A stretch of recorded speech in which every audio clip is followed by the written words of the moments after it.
Tünelde bu tutu. Ben halledeceğim.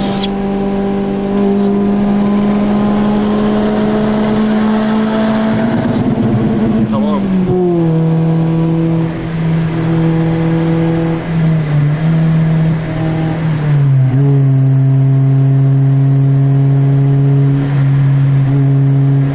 Yol çalışması mı var? Yavaşla bak.